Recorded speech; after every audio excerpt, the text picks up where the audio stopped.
Give me the tea. What's the drama? What's happening in your life? I want to know. Okay, so I wanted to do a story time. I've been wanting to do this story time for the longest, and my previous story time, like the way it's like blowing up, has really inspired me to just go ahead and do this one. I'm not ashamed of anything from my past that has happened because I have grown so much from the things that I've been through, and I don't know, you just never know who your experience is helping or just simply entertainment, like whatever, I don't care. Okay, so this story time is crazy. So this story time is about how my living boyfriend at the time brought his sneaky link to my house to fight me. Yes, y'all heard that correct.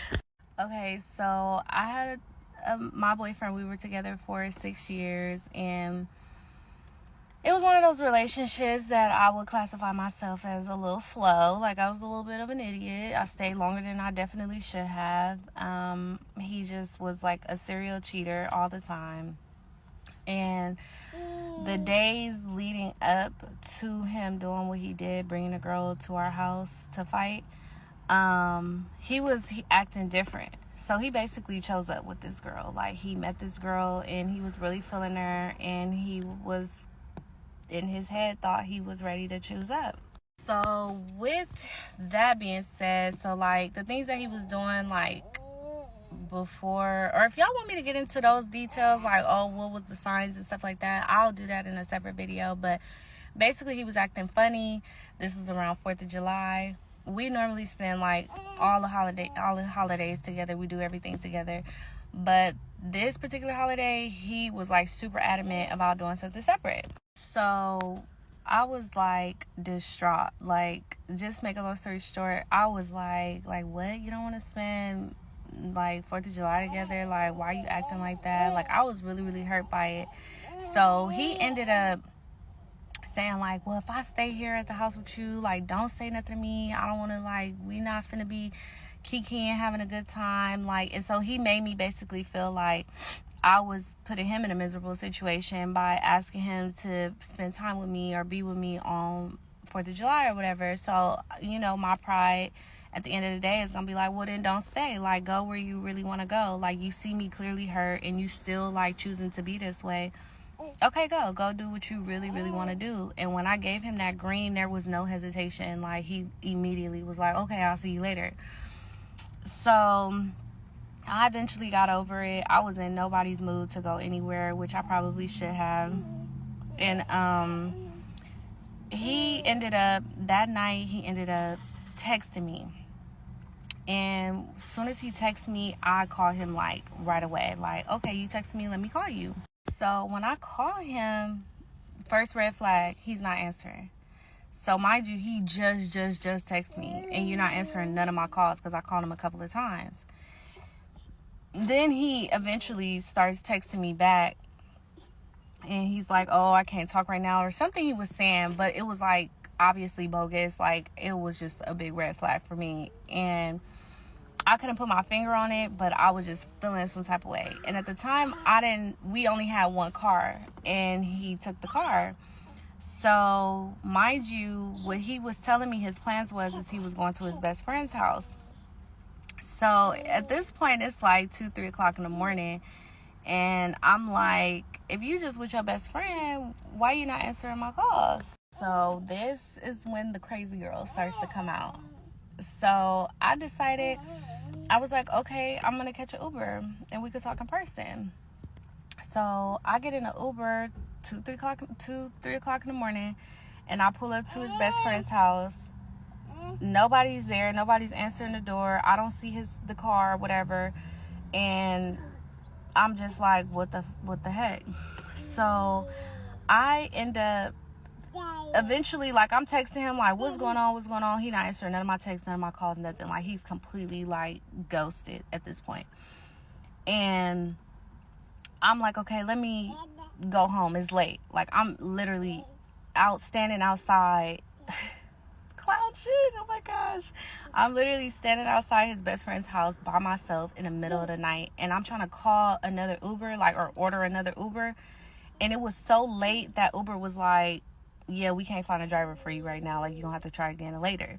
So that was my, like, green light, like, oh, for him to, like, answer my call. Like, I screenshotted and I'm like, look, I'm stranded. I'm here at such and such house. I'm stranded, da-da-da. I need you to, like, come and get me now. Like, okay, now I'm going to get your attention this way. Just horrible. So he was like, he finally, his number finally called me, but a female answers, and she's just like, hello, so we hate for you to find out like this, but you know, he doesn't want to be with you anymore. We're together and we can, like, really do this, like, keep it real, pretty much amicable and, like, classy, or we could go another route, but I'm willing to have him come pick you up if you're really stranded, but don't get crazy. Like, girl, it was crazy. Like, and I'm just, like, confused, like, not even confused, just hurt. Like, oh, I was just filled with so many emotions. And so I'm going off on him, like, trying to get a hold of him.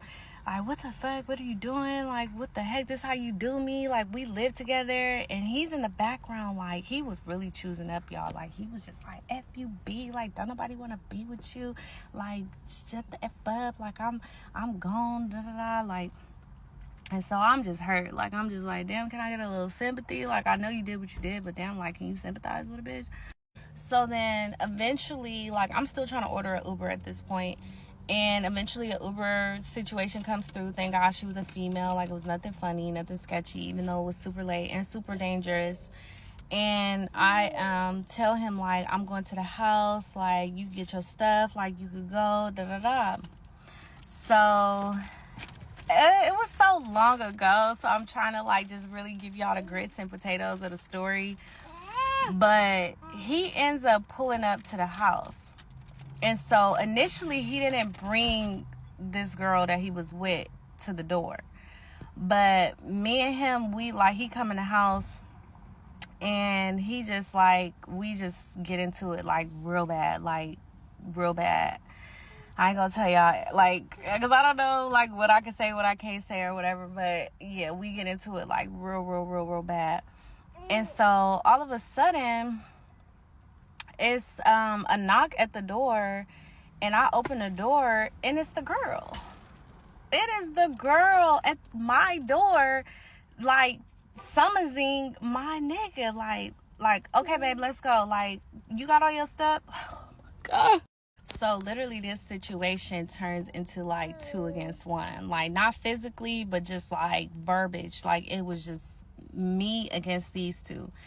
So she's like, open the door, babe. Like, babe, open the door. And so he goes to the door to open it, like, unlock it and let her in. And I push her, like, get out of my house. Like, what's going on in your head? Like, girl, you better back up. And he like, no, you need to move. She coming in because she finna help. This story is so triggering because the amount of, like, healing. Okay, y'all, so this is part 2 of how my boyfriend at the time, my live-in boyfriend, brought his sneaky link to our house and we ended up fighting. So basically, so he ended up letting her in the house and we fought, like, 2 times. And it was just a really fucked up experience or a fucked up situation because, you know, he was really, like, giving her that ammo to let her think that it was okay. Like, at least if he was like, nah, like, don't disrespect her, don't put your hands on her, like, get out, like, let's just keep it separate and cool, you know, like, it wouldn't have gone as far as it did. But he wanted to, like, it was like he wanted to hurt me, and I never done anything to this man to make him, like, feel like he had to take it as far as he did. Like, I've never done nothing to him. Like, you would have thought, like, I did some shit, and I wish I did at the time, because I'm like, damn, you just, like, dog walked me. you know, not dog walk me literally, but figuratively, like emotionally. So, yeah, so the girl, she like comes in, me and her fight. She gets on FaceTime like with one of her homegirls, because she still is like feeling ammo and like confident enough to just be sitting in my house waiting for her nigga. And so, she like, you know, I'm yelling, like, mind you, it's kind of hard to tell the story because it's so old, but I'm like going off on him, I'm going off on her, I'm like, you a weird bitch, like, get the fuck out of my house, da da da, like, you know, what are y'all doing, like, y'all on some other stuff. And so I end up firing on her again. So then she don't leave again, and so I end up calling the police. I don't care what nobody say about me calling the police, because baby, I don't have to explain myself to nobody. I called the motherfucking police. So then, like, mind you, I'm still like trying to get a hold of my family. It's so early in the morning that nobody's really answering my calls right now. But eventually I do get a hold of my family. And my mom, like, she's pissed. Sister pissed. My sister pull up. She pregnant with her, you know, her child's father. Like, and everybody on 10. But at this point, he's already gone. The police ends up coming. They escort him out. They tell him, you know, like, just take what's yours, because he was trying to be funny and take TVs and stuff. And they was like, no, like, if she's saying that's hers, handle it civilly, but like, you know, in civil court, but like, just take what you know is yours, like, stop playing. And so I remember, like, this story is so sad. I remember when he was leaving, I forgot he had that gate remote to the condo we was staying in, and I wanted it back, because I don't want you and your girl to just be pulling up willy-nilly again like y'all did, because y'all on some other stuff. Like, no. So I ended up running outside, and I was telling the police, because they escorted them out, and I was like, they have my gate key and I want my gate key.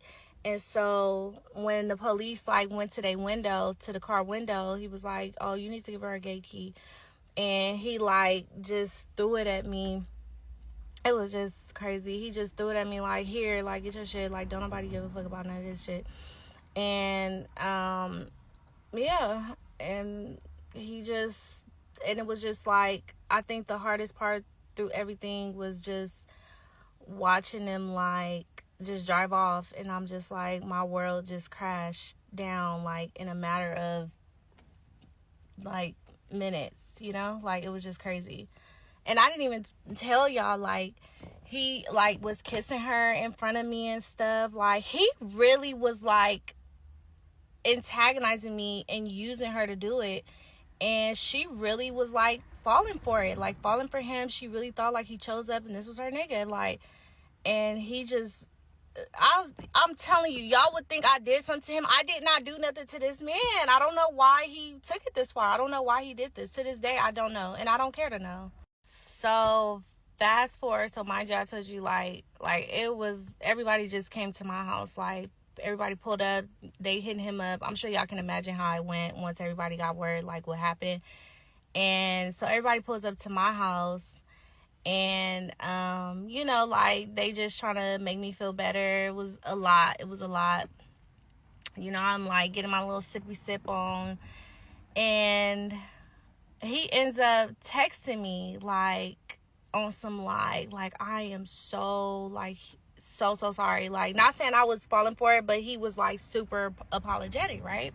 So first thing came to my mind, like, I, you know, immediately, I'm being petty, so I'm like, oh, I'm gonna show the girl that he's like trying to come back. And so I sent it to her, and she was like, he just texted you that? That's crazy, because he's with me here at the house right now. And I was like, girl, what did you expect? What did you expect? Like, did you really? And she was like, he just really was telling me like he didn't fuck with you no more, and you wouldn't let the relationship go, which was not true, because I don't have a problem saying like, yeah, he didn't want to be with me and I wanted to be with him. Like, the shit is over and done with. Like, I'm gonna be transparent. And that was never the case. Like, he never vocalized any of this stuff to me. And she had whatever ideas she had in her head, at the end of the day, it never justifies what she did. And she did. She ended up sending me this long book apologizing to me. And I just went in on her. I was like, fuck you. Yeah, so that's like the real like synopsisized version of it, because I really don't want this to turn into like 4 and 5 parts of a story time. But if y'all do have questions, like y'all wondering like, well, how did this happen, like what like, let me know, and I will definitely like try to give like a more in-depth explanation as to like how things happen. But like, ladies, y'all going through anything out here with these men, don't let these men play with y'all like in y'all time. You guys are beautiful. We are beautiful queens, and we deserve better. And we will meet our husbands if we haven't already. Yeah, so that's like the real like synopsisized version of it, because I really don't want this to turn into like 4 and 5 parts of a story time. But if y'all do have questions, like y'all wondering like, well, how did this happen, like what like, let me know, and I will definitely like try to give like a more in-depth explanation as to like how things happen. But like, ladies, y'all going through anything out here with these men, don't let these men play with y'all like in y'all time. You guys are beautiful. We are beautiful queens, and we deserve better. And we will meet our husbands if we haven't already.